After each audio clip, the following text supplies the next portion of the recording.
Saludos amigos televidentes. La minería, como componente esencial del modelo de desarrollo económico dominicano, ha sido subestimada por causa de nuestra corta memoria histórica. Al perder de vista que en las décadas de los 70 y 80 llegó a representar el 4.6 y el 3.6% del Producto Interno Bruto respectivamente, la Estrategia Nacional de Desarrollo pasa inadvertido que al incorporarse el oro, la plata, el zinc y el cobre en Pueblo Viejo al ferro-níquel que se ha mantenido por 40 años y se extenderá por los próximos 20 años, el sector podría representar el 10% del producto y quizá más en las próximas décadas. En efecto, con reservas probadas que superan los 37 millones de onzas de oro y casi 200 millones de onzas de plata, más de 1.000 millones de libras de níquel, cantidades considerables de cobre y zinc y cantidades menores de bauxita, a precios de hoy, la República Dominicana tiene una riqueza mineral metálica que se aproxima a los 100.000 millones de dólares. ¿Cuál es el valor que tiene todo ese oro que hay en Pueblo Viejo?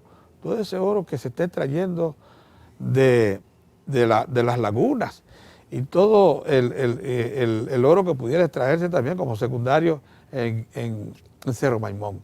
Aproximadamente. Mire, las reservas mineras que tenemos hoy día en oro, plata, ferroníquel, cobre y zinc están en el orden, al día de hoy, al precio de los metales de hoy, cerca de 65.000 millones de dólares. Ahí hay bastante dinero para apoyar el desarrollo económico del país por los próximos 25 años. 65.000 millones de dólares. ¿A precio de hoy? A precio de hoy. Si los precios siguen subiendo, eso puede llegar en algún momento a 100.000 millones de dólares. Eso y las expectativas del mercado mundial, Cava, son que el precio del oro siga subiendo. Porque hoy día es una referencia monetaria, no solamente metálica, sino monetaria, que es distinto, tiene más valor. ¿En qué momento se encuentra a nivel de perspectiva presente y futura en los mercados internacionales el precio del níquel? El precio del níquel no ha estado en su mejor momento en los últimos 3 años. Aunque supera los $12. Llegó a estar en $22 la libra, pero por una saturación del mercado se cayó el precio, hubo un exceso de oferta, porque precisamente por aquel teorema de la telaraña, como dicen los economistas, y usted es un manejador a cabalidad de la economía, sabe bien que cuando hay un bien que sube en el mercado, todo el mundo quiere producir ese bien. Y entonces llega una saturación del mercado que tumba el precio. Eso fue lo que aconteció en el 2007-2008, sí, cuando los precios alcanzaron los 22. Claro, y por eso Falcon hizo una parada mundial. Paró toda su producción. Pero en ese momento aportó al Estado Dominicano, por efecto del contrato vigente, en unos 500... Cerca de 500 millones de dólares aportó. 500 millones de dólares. Claro. Si el precio del níquel volviese a colocarse cerca de $20 la libra, el Estado podría recibir de esa explotación cerca de 400 a 500 millones de dólares por año. En el 1976, cuando disponíamos de oro, plata, ferroníquel y bauxita, la minería aportó el 6% del Producto Bruto Interno, su más alta participación histórica hasta ahora, pero durante el periodo 2000-2007, sin el oro, la plata, el cobre y la bauxita, y solo con ferroníquel, la minería aportó el 27.6% de las exportaciones tradicionales totales. Bien, la minería metálica en la República Dominicana es un proceso de extracción a cielo abierto. No es subterránea porque el mineral está cerca de la superficie. Siempre que un determinado mineral, metálico o no metálico, está cerca de la superficie, se prefiere esa metodología porque es de más fácil acceso, es más segura, es menos costosa y es más fácil de corregir cualquier anomalía que se pueda presentar durante el proceso. Por eso toda la explotación metálica en República Dominicana, ferroníquel, oro, plata, cobre, zinc, se hace a cielo abierto, en superficie. No hay necesidad de hacer túneles. Ahora bien, para el caso de extraer el oro y la plata, que mucha gente se pregunta, pero si voy a la mina y no veo el oro, ¿dónde está el oro? El oro es una partícula microscópica que está atrapada dentro de una molécula de pirita. La pirita es un sulfuro de hierro cristalizado, que tiene un átomo de hierro y 2 átomos de azufre. Pero también hay esfalerita, que es un sulfuro de zinc, que tiene un átomo de zinc y un átomo de azufre. ¿Qué quiere decir esto? Que cuando ellos llegan al frente minero, hacen una perforación, cargan un agente explosivo, nitrato de amonio, mezclado con fuel oil, se produce la detonación, se fractura la roca. Y esa roca fracturada es cargada a un camión, se lleva a una trituradora, se rompe en pedazos pequeños, una correa transportadora, lo lleva a una trituradora secundaria, de ahí va a molienda hasta llegar a tamaño de arena. Y una vez que está en tamaño de arena es atacada con cianuro de sodio. El cianuro tiene la particularidad de que disuelve el oro y la plata, lo convierte en una solución líquida. Y a partir de ahí usted filtra eso, lo clarifica, bota esa arena, la manda a la presa de colas y usted se queda con el líquido. Permítame una pequeña interrupción. ¿Desde cuándo existe se identificó el cianuro como un separador eficiente y probablemente el único eficiente que se conoce desde entonces hasta hoy para separar el oro y la plata de cualquier otro? ¿Desde cuándo? Desde hace más de 100 años. Recuerde que los alquimistas en la Edad Media siempre estuvieron buscando cómo convertir el plomo en oro y cómo recuperar el oro que era tan pequeño que no lo podían extraer por otra metodología. Comenzaron primero probando con el mercurio y hacían una amalgama, porque el mercurio tiene la particularidad también de disolver el oro y colocarlo dentro del cuerpo del mercurio. A partir de ahí después se descubrió que el cianuro tenía la particularidad. Eso fue en el siglo XIX. Sí, que tenía pero lo que quiero determinar, y esto es un recado a los ambientalistas y a los fundamentalistas que quieren que todo recurso de oro y plata, cobre y zinc, cualquier mineral se quede enterrado antes que extraerlo, que nunca se ha conocido que el cianuro usado para tales fines no sea separable o puesto a prudente distancia de los humanos para que no haga daño. Mire, es importante que la comunidad ambiental nacional e internacional esté consciente, Cava, que si no tuviésemos oro, no tuviéramos el desarrollo tecnológico del mundo de hoy. Esas cabras de televisión trabajan con chip, que son de oro. Su teléfono celular trabaja con chip, que son de oro. Las computadoras donde muchos ambientalistas redactan notas en contra del oro, están apoyadas en chip de oro. Por tanto, sería un contrasentido pedir que la herramienta básica del mundo de hoy para el desarrollo tecnológico sea eliminada, porque entonces volveríamos a la era del Neandertal. Volveríamos a la era de las cavernas y sé que ellos tampoco quieren volver a Pero lo que yo digo es que el cianuro resultante del proceso se diluye o simplemente va a parar a lugares seguros. Mire, el cianuro tiene una gran particularidad. Así como es altamente tóxico, él es altamente fotodegradable.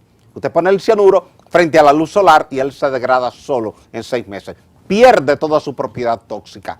Por eso en las presas de colas, en las empresas mineras, se lleva el residuo a una presa de colas que tiene un área expuesta a la radiación solar y el sol actuando diariamente sobre ese residuo cianurado degrada el cianuro y luego usted termina todo. Recuerde que don Francisco Álvarez Castellano, amigo suyo y mío, cuando era vocero de Rosario Dominicana por allá por los años 80, para demostrarle a la gente que el cianuro era fotodegradable, él llevaba a periodistas, diputados, senadores, gobernadores, síndicos, etcétera, allá a la mina. Yo le acompañaba a eso, por eso puedo certificarlo, y le decía, mire, para probarle que lo que se dice, que esa agua está contaminada con cianuro y que eso es tóxico, yo me voy a tomar un vaso de agua. Y él le decía a uno de ellos, présteme un vaso plástico, y tomaba un vasito plástico.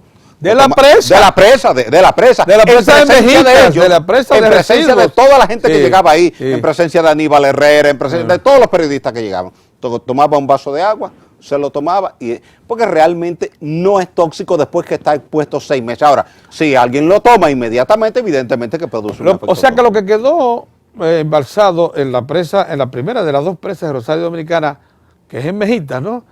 Eso no es peligroso, eso es lo que es arena. No, ahí ya lo que queda es arena. Arena con un poquito de agua ácida, del agua que cae cada día por la lluvia y que corre y se acumula. Pero todo lo que hay es sedimento. Más del 90% del volumen de la presa de colas de Mejitas es sedimento arenoso. Bien. A partir de este año 2013, el gigantesco proyecto de Compañía Minera Pueblo Viejo en Cotuí, que aportará oro y plata, el incremento de la producción de ferroníquel y el reinicio de la exportación de bauxita, que se unirá a las exportaciones de cobre en Cerro Maimón y de oro y plata de las lagunas, convertirán a la República Dominicana de nuevo en una potencia mundial de estos minerales.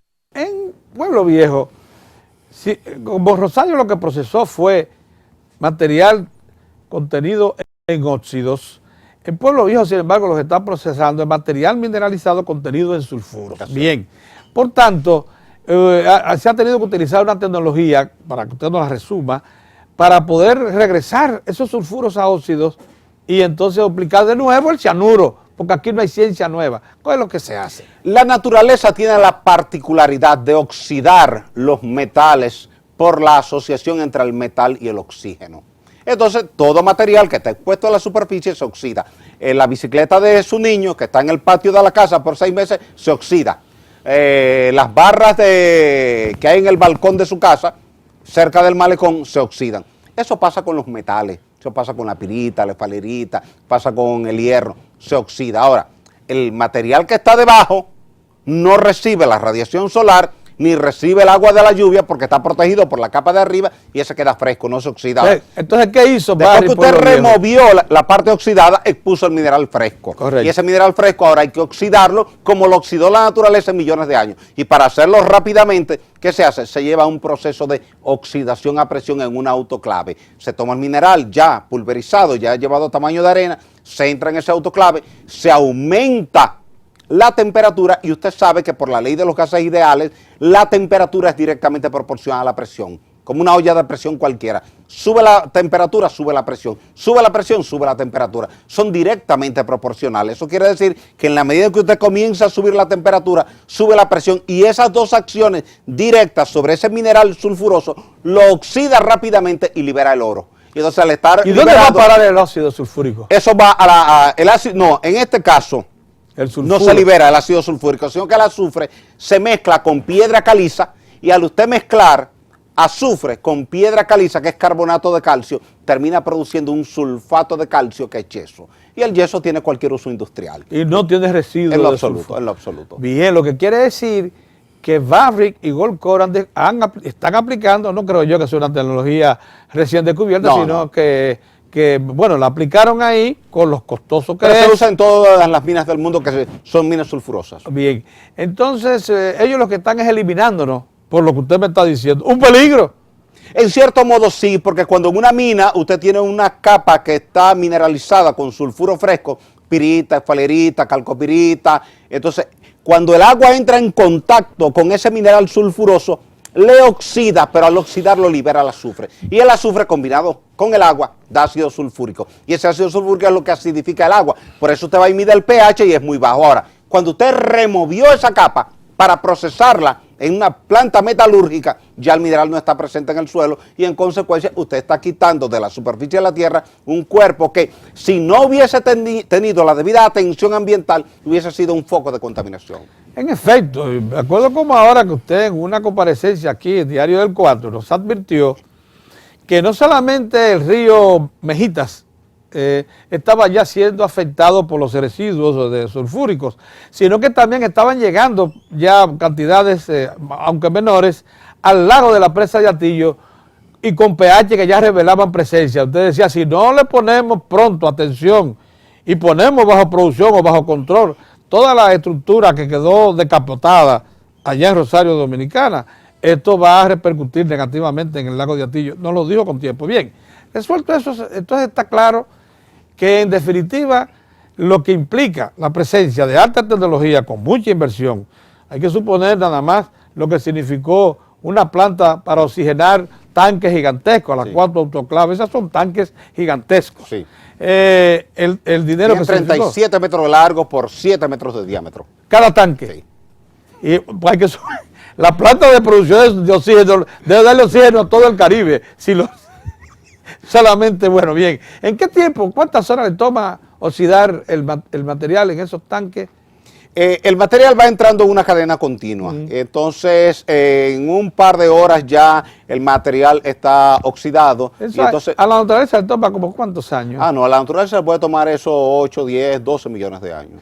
Bien, ingeniero. Millones de años. Estamos entrando en una zona interesante para demostrarle a los amigos televidentes y a los que manipulan información con respecto a esto, que muy probablemente en Pueblo Viejo, en Los Cacaos, en los alrededores, en todo lo que es el yacimiento de oro, plata, cobre y zinc, lo que estamos es solucionando un problema ambiental con la explotación de esos minerales, pero al mismo tiempo agregando valor al producto nacional cuando esos minerales se convierten en comercializables.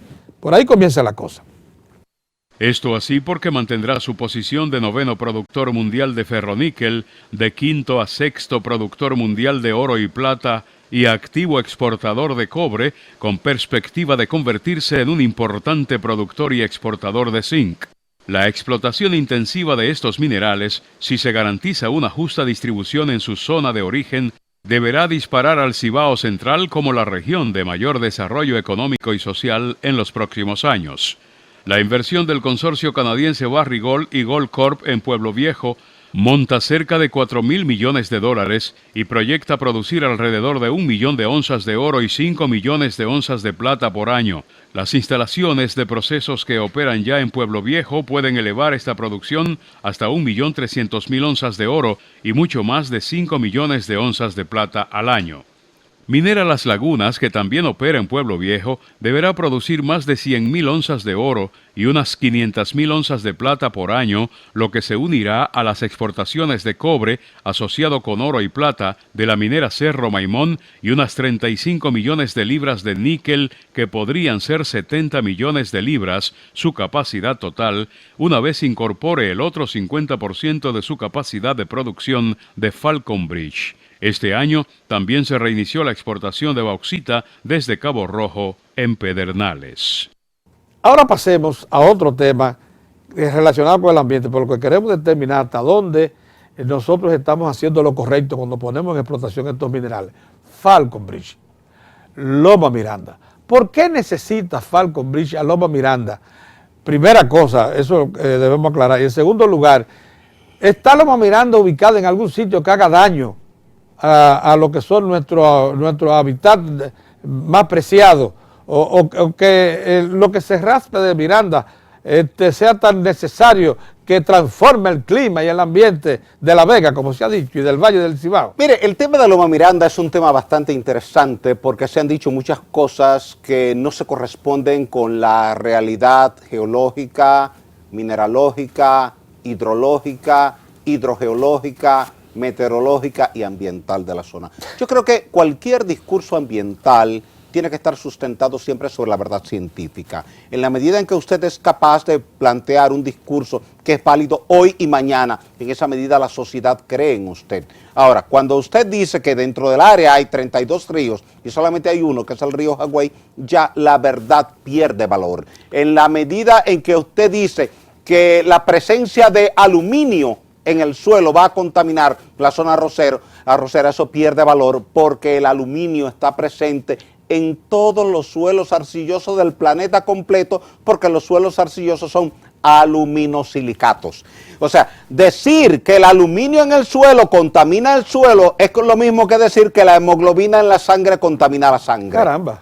Que no es verdad. Entonces, hay mucha gente que de buena fe, con buena intención, con el mejor deseo, quiere plantear un discurso de protección al medio ambiente, pero sin el debido conocimiento científico, mineralógico, hidrogeológico, y entonces eso hace que su discurso pierda fuerza. Lo primero que dicen es que van a implantar una mina ahí. Ahí no se va a implantar una mina. No, ahí lo que se va a hacer es remover el material, transportarlo a la planta de Bonao, como se hace en la zona de Loma Ortega, y no es verdad que eso tenga que ver con el clima. Mire, si usted compara el área deforestada por una actividad minera en Bonao, en La Vega, en Loma Ortega, en Loma Ortega, por ejemplo, y la compara con el área deforestada en Santo Domingo, donde tenemos el área urbana, ¿quién ha deforestado más en el país? ¿El urbanismo o la minería?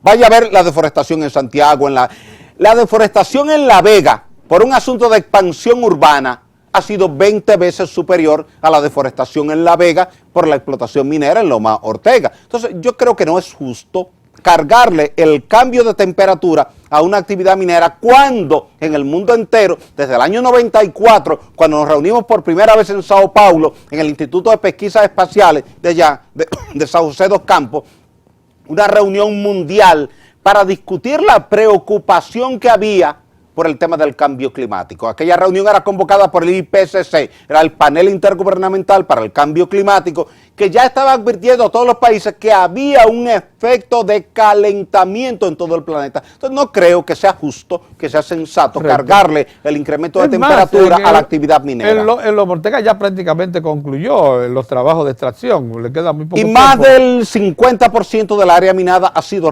reforestada. La que no ha sido reforestada son los frentes abiertos. Los mismos campos de arroz que se dijeron que iban a desaparecer están ahí. Pero claro, al pie de Loma Ortega. Y hoy día son mayores que 20 años atrás. Y hoy día son mayores. Son mayores que ven, entonces. Sí, porque se extendió el cultivo. Pero evidentemente. Es más, Loma Miranda está al lado de Loma Ortega. Claro. Y tienen también a Rosales Azul. Claro. Cercanos. O sea, el discurso, mire, yo soy tan preocupado como el que más por el medio ambiente, y a usted le consta, porque desde que Balaguer nos nombró en la Comisión Nacional para el Medio Ambiente, hemos estado trabajando en el tema minería, medio ambiente, y hemos tenido que escribir muchos trabajos sobre ese tema, y yo creo que uno siempre debe predicar con la verdad. Y con Cuando sí, sí. se dice que con el agua del río Jagüey se irrigan 122,000 tareas, es faltarle a la verdad, porque el arroz necesita 1.5 litros de agua por segundo por cada hectárea. Entonces usted necesita para irrigar una zona de 122,000 tareas, un río que le aporta exclusivamente para eso 12 metros cúbicos por segundo, y el río Jagüey tiene medio metro cúbico por segundo. Entonces usted necesita, oiga bien, 24 ríos como el Jagüey para usted irrigar una zona arrocera como esa. Mucho menos decir que por la Loma de Miranda, por ahí pasan los ríos Jima y Camú. No, el río, Eso dijo el río diputado, está muy distante. eso dijo el diputado por Jarabacoa, el líder de la bancada del Partido Reformista. Ramón Rogelio Genao. Y también, quizás alguien le suministró la también el información obispo, y no la también el verificó. obispo Camilo. Creo que esas informaciones siempre hay que verificarlas. Siempre es bueno ir al campo, verificarla, ir con un plano cartográfico. Pero él es de allá, por favor. Lo que yo creo es que en esto hay una mezcla entre sentimiento social, populismo y desconocimiento. Y entonces cuando se mezclan esas tres variables, el resultado final también, no es el mejor. También el deseo, que es el caso del senador por La Vega y del obispo católico de La Vega, de mantener su feligresía satisfecha con un discurso que se le asemeje. Mire, importante que usted señale eso, porque tengo el conocimiento de que algunos líderes comunitarios han hecho presiones sobre la iglesia y sobre los congresistas para que se pronuncien, y los han obligado a emitir declaraciones públicas en la dirección en que ellos quieren, y entonces ellos entienden que si no emiten la declaración podrían ser rechazados por la feligresía y por la comunidad. Y yo creo que, ¿por qué no se organizó nunca un debate sobre este tema?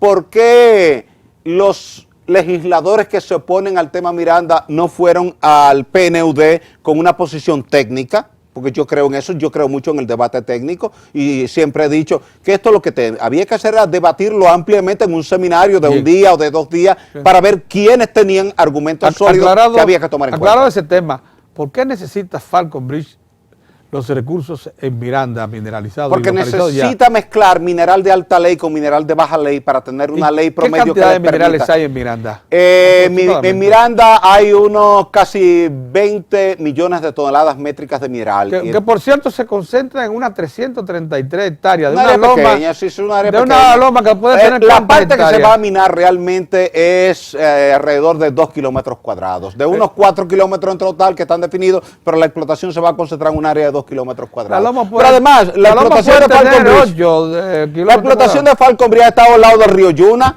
toda la vida, desde el año 71. ¿Puede algún legislador de La Vega o de Bonao mostrar un daño al río Yuna con la explotación de Falcon Bridge en Bonao al lado del río Yuna? Ese es el mejor ejemplo. Ese es el mejor ejemplo. O sea, yo creo que no hay que discutir. Cuando usted va al río Yuna y ve la planta justo al lado del río Yuna y usted muestrea el agua, la manda al laboratorio para un ensayo hidroquímico para medir el pH, los sólidos disueltos, medir los metales pesados en dilución, la demanda bioquímica de oxígeno, y usted se va a encontrar que todos los parámetros están dentro de los estándares.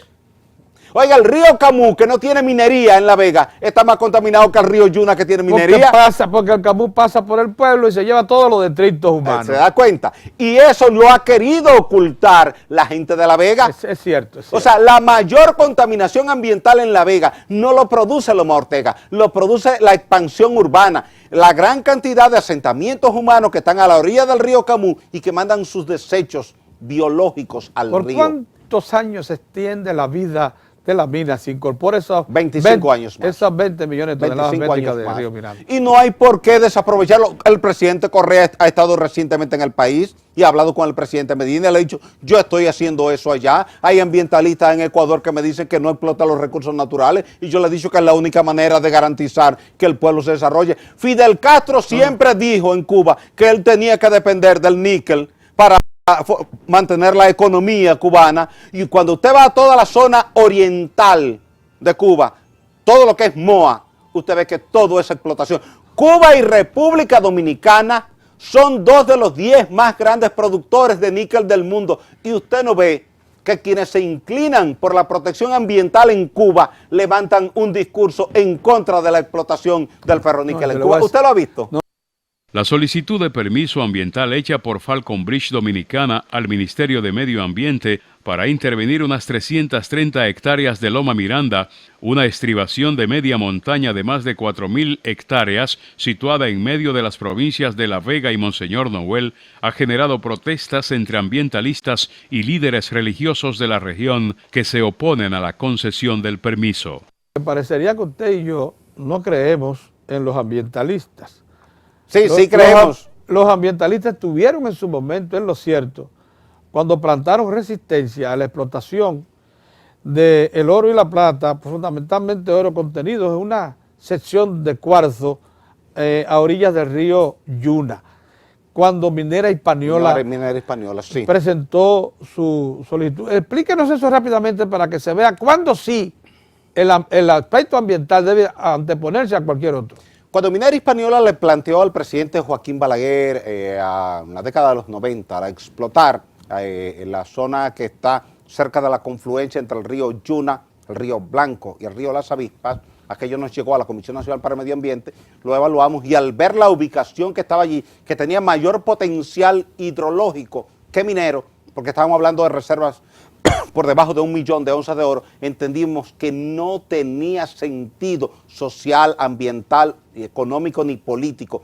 autorizar una explotación minera en una zona que es de vital importancia en términos de producción de agua. Y le recomendamos al presidente Balaguer que el cuarzo casi se podía ver desde la orilla del río, muy pegado al río, evidentemente, sí, iba a afectar. Entonces, no, iba a afectar al río y entendimos que no procedía, y por eso la recomendación de la Comisión Nacional para el Medio Ambiente, que en ese entonces el director ejecutivo era el doctor Antonio Tomén, un gran ambientalista que sí tenía una visión muy clara respecto a qué se podía hacer y qué no se podía hacer, porque nunca lo vio con fundamentalismo, sino con la verdad científica. Y así es que se debe predicar la filosofía ambiental. Como el oro, la plata, el cobre, el zinc, se concentran en lo que yo llamo el distrito minero central. El distrito minero. Que va desde provincia La Vega, provincia Monseñor Noel, provincia Sánchez Ramírez y provincia del Monte Plata. Eso es un distrito minero. Eso es envidiable para cualquier país. Eso es zona suavemente alomado, eso claro. No es cordillera. Por eso se requiere un plan de ordenamiento territorial, porque si aquí hubiese un plan de ordenamiento territorial, esa zona hubiese sido caracterizada como distrito minero y se hubiese dado prioridad a la actividad minera.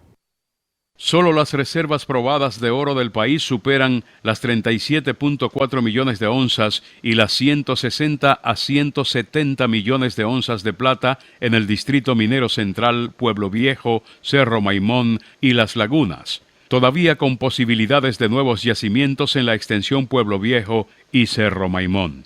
Las dos explotaciones recientes. Se trata de la compañía minera dominicana o Cerro Maimón. Ahí hay una inversión preciosísima, unos 100 millones de dólares, que están produciendo cobre y un subproducto, llaman ellos oro y plata, un subproducto. Hay que ver entonces lo rico que es ese yacimiento en cobre para considerar subproducto el oro y la plata. ¿Desde cuándo está? Ya tiene unos 2 años y medio en explotación, el país se ha estado beneficiando. Estamos presentes en el mercado mundial del cobre. Entonces. Claro. Somos exportadores. Tanto que atrajimos a China inmediatamente.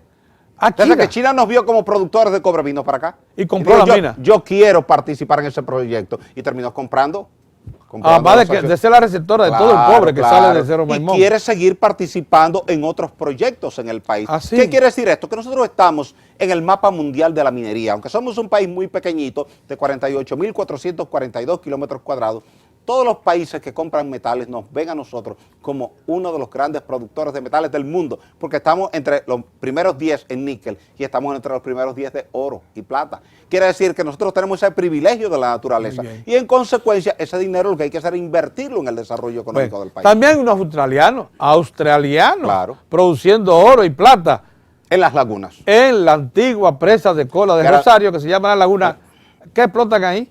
Ahí están los residuos del proceso de explotación de oro en la etapa de transición. Cuando terminaron los óxidos, que tuvimos que entrar a procesar un mineral mitad óxido, mitad sulfuro, que luego fue siendo ya un cuarto óxido, 3/4 sulfuro, ¿entiendes? La recuperación era muy baja, apenas se recuperaba el 25% del oro contenido en el mineral. ¿El 75%? Y el 75% se fue allá. A la cola. Claro, pero ya está barrenado, está explotado con dinamita, está triturado de forma primaria, triturado de forma secundaria y molido. En consecuencia, toda la etapa básica y costosa del proceso está cubierta. ¿Y qué es lo que hace la empresa lo que hay que hacer es australiana? tomar el material, entrarlo en un proceso que ellos desarrollaron, Albión, recuperan el oro, Albión. sacan el oro y la plata y ya lo que queda es un residuo menor. En consecuencia... Ahí se está exportando oro Claro, claro, y estamos hablando de reservas que pueden estar en el orden de los 800,000 onzas a 1,000,000 de onzas. Entonces,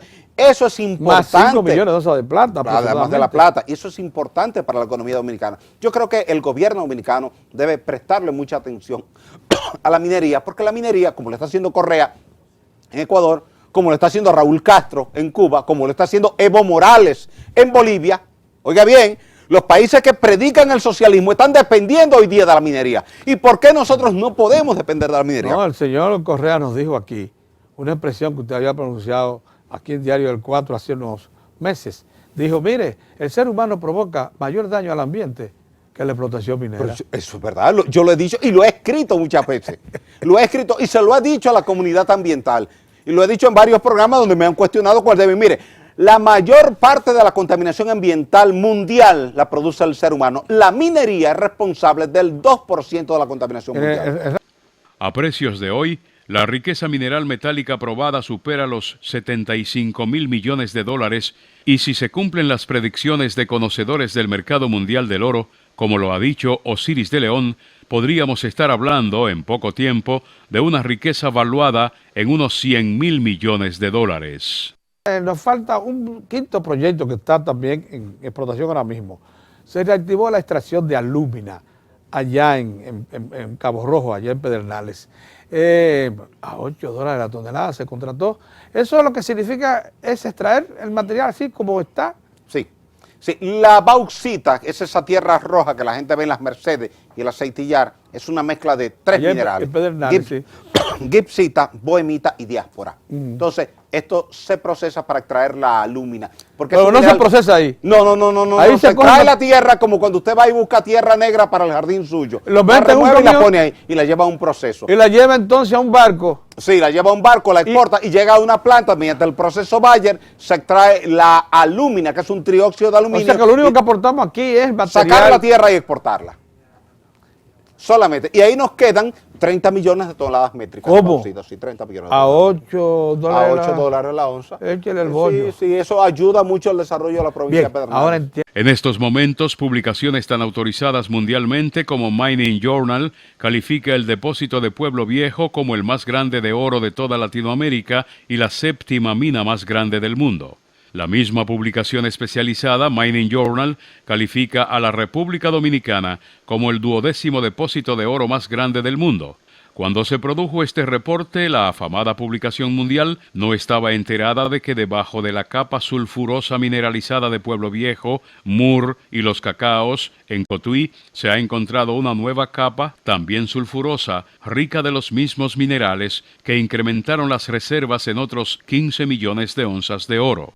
Envire Gold, otra de las grandes exploradoras de metales del mundo, dispone de una concesión de exploración en los linderos de Pueblo Viejo, cuyas perforaciones en profundidad han demostrado que pudiera estar cerca de declarar un nuevo yacimiento de oro y plata. Reservas probables de igual envergadura de oro y plata se proyectan en los yacimientos de Los Candelones, Restauración y alrededores en las provincias de Dajabón y Pedernales y otras de significación en las provincias de San Juan de la Maguana y Elías Piña.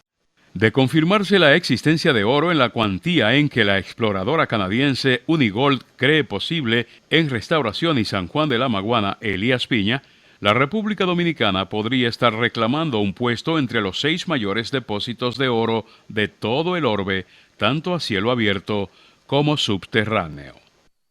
Me da pena que nosotros hayamos aprobado una estrategia nacional de desarrollo por los próximos 30 años o 20 años y eso no aparezca consignado como tal.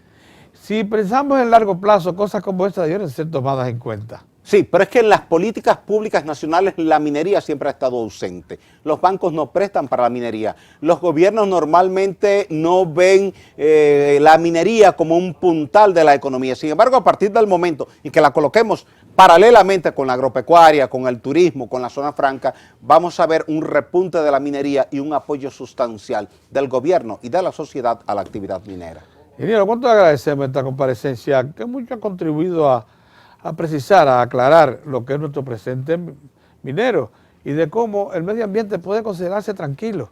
Porque lo que están haciendo, por lo que usted nos ha dicho, hasta el momento las explotaciones mineras, es liberándonos de problemas ambientales. Claro, y además uno tiene el compromiso de velar por la protección ambiental sin que eso sea un obstáculo al desarrollo y sin que el desarrollo se vaya a convertir en un temor, un peligro para el medio ambiente. Porque peligro hubiese sido dejar toda la zona decapotada antigua de Rosario Dominicana, que ahora es Pueblo Viejo y Los Cacaos, con ácido sulfúrico en superficie. Así es. Lo mismo que en la presa de la laguna, haber dejado todo ese ácido sulfúrico ahí depositado, sí, sin explotar. Así es. Eso sí era peligroso. Oigan cómo son las cosas de la vida, ¿eh? Lo que estamos haciendo es remediando daños al ambiente que provocó la minería, ciertamente, pero que con nuevas minerías más modernas, más responsables, se puede Y con hacer. mayor vigilancia por parte del Ministerio de Medio Ambiente. Que debiera ser el vigilante garantista de todo el proceso. Muchas gracias, ingeniero. Gracias a usted, Carlos. Será hasta una próxima entrega.